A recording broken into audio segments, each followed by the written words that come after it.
So I made it to Harvard.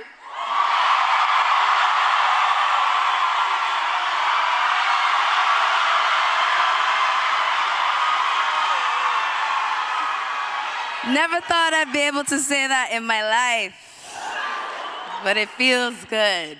Thank you, Dr. Counter. Thank you to the Harvard Foundation, and thank you, Harvard University, for this great honor.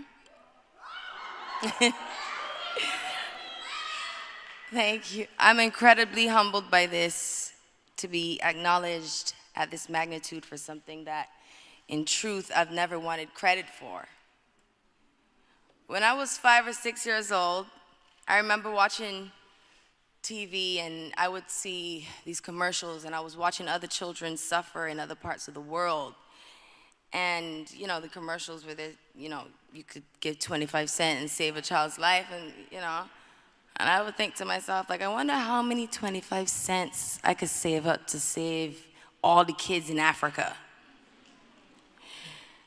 And I would say to myself, like, when I grow up and I can get rich and I'm gonna save kids all over the world, I just didn't know I would be in the position to do that by the time I was a teenager.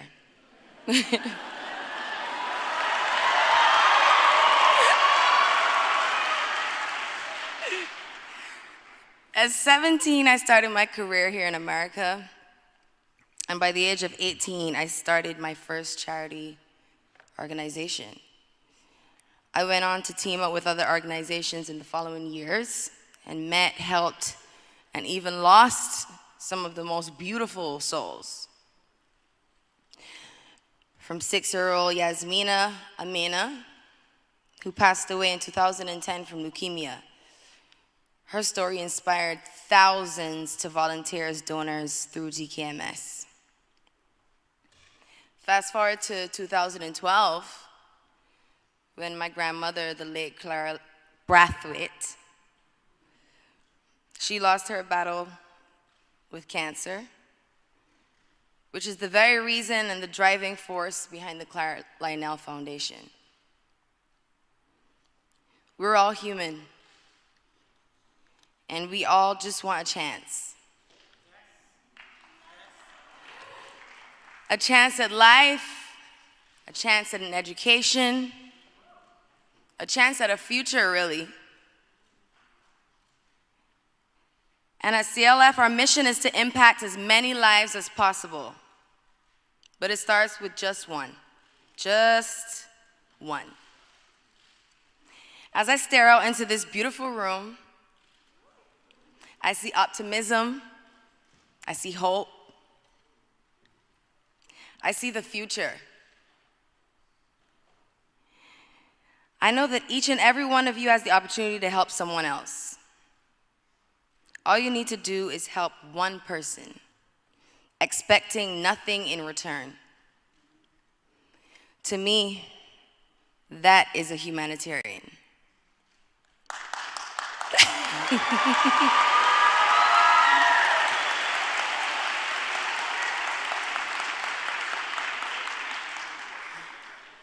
People make it seem way too hard, man.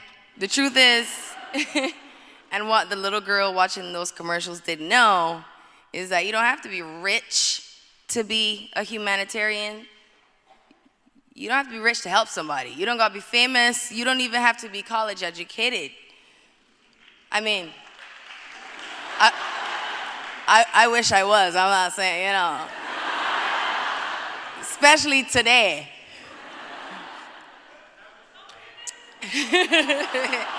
It's true, I might come back, but all right.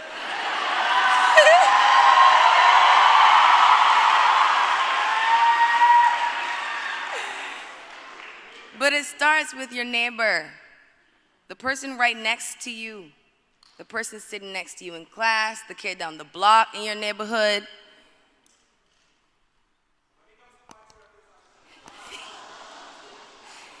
You just do whatever you can to help in any way that you can.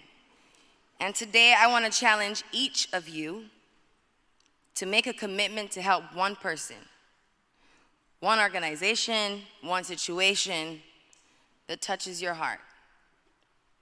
My grandmother always used to say, if you got $1, there's plenty to share. Thank you, ladies and gentlemen. It was my honor.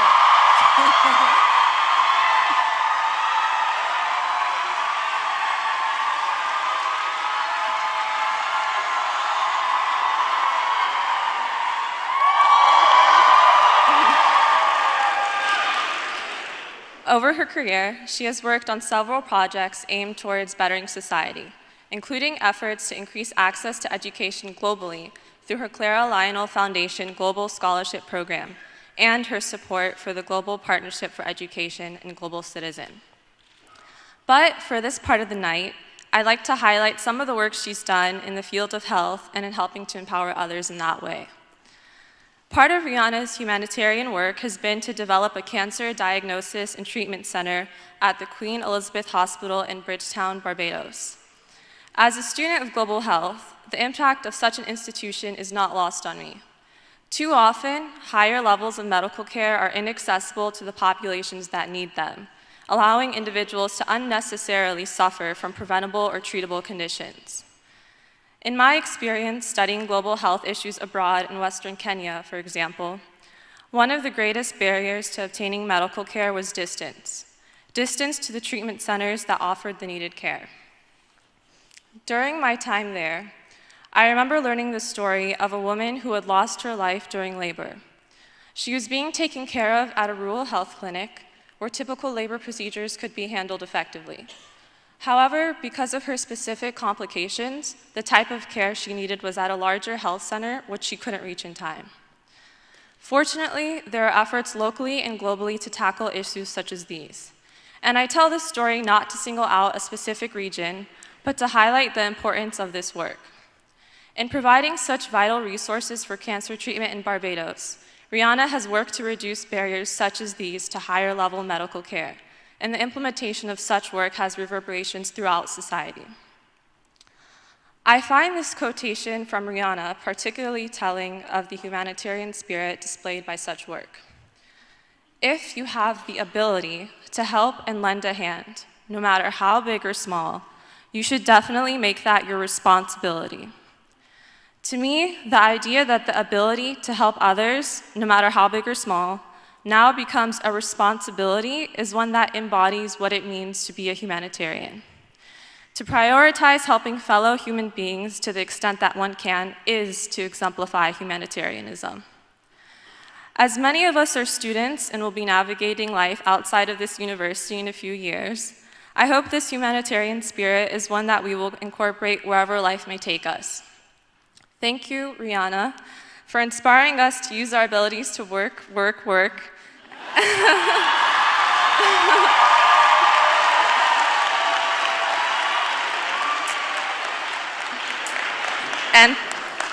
and to exercise these abilities in the service of others. Thank you.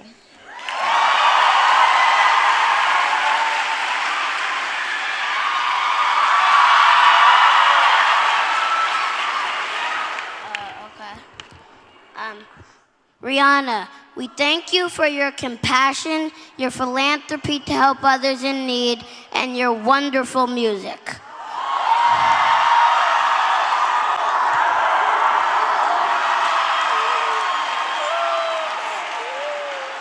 On behalf of the children of Cambridge, I present you these flowers as a token of our appreciation.